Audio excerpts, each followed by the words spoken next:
বর্তমান প্রধানমন্ত্রীর চীন সফরকে আপনি কিভাবে দেখছেন? আমরা খুব ভালোভাবে দেখছি। তার কারণ একদিকে বাংলাদেশের সমস্যা হচ্ছে ভারতীয় আধিপত্য। ২৪ সালের ৫ই আগস্টের বিপ্লবের পরে, অভ্যুত্থানের পরে সেই ভারতীয় আধিপত্যবাদের কফিনে এই দেশের মুসলমান পেরেক ঠুকে দিছে।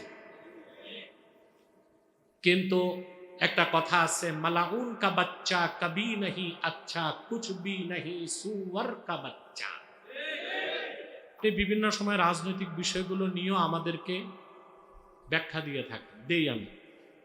রাজনীতি না করলেও চর্চা করি, বুঝতে পারছেন? আমাদের যে প্রেডিকশন ছিল নির্বাচনের আগে, আপনারা তা মিল পাইছেন না? কথা বলেন। বিশ্ব রাজনীতি নিয়ে আমাদের বক্তব্যগুলো মিল পেয়েছেন না? বর্তমান প্রধানমন্ত্রীর চীন সফরকে আপনি কিভাবে দেখছেন? আমরা খুব ভালোভাবে দেখছি। তার কারণ একদিকে বাংলাদেশের সমস্যা হচ্ছে ভারতীয় আধিপত্য। ২৪ সালের ৫ই আগস্টের বিপ্লবের পরে, অভ্যুত্থানের পরে সেই ভারতীয় আধিপত্যবাদের কফিনে এই দেশের মুসলমান পেরেক ঠুকে দিছে।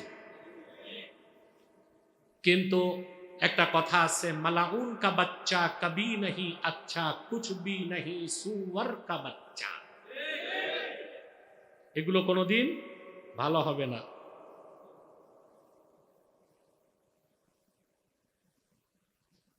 কথা বুঝতেছেন?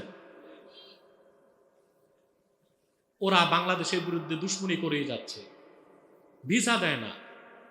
আরে আমাদের দেশের লোক যে টাকা খরচ করে বলেই তো ওদের কলকাতা টিকে আছে। আমরা গরু নেওয়া বন্ধ করে দিছি, হাহাকার শুরু করে দিচ্ছে ব্যবসায়ীরা, গরু ব্যবসায়ীরা। আমরা পেঁয়াজ নেওয়া বন্ধ করছি, পেঁয়াজ সব পচে যাচ্ছে। বাংলাদেশি পর্যটক যায় না, কলকাতার হোটেলগুলো শূন্য হয়ে গেছে।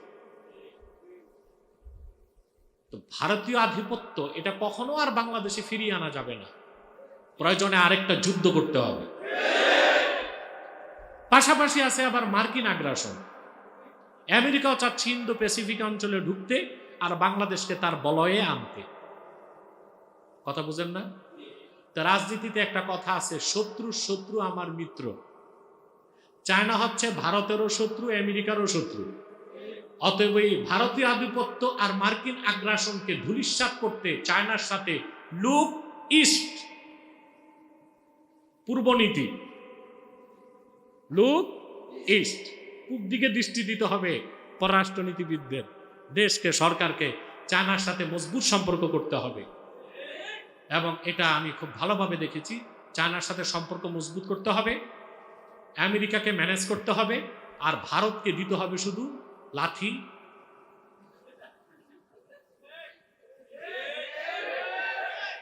খাস বাংলায় যেটাকে বলে পেদানি, ঠিক কিনা?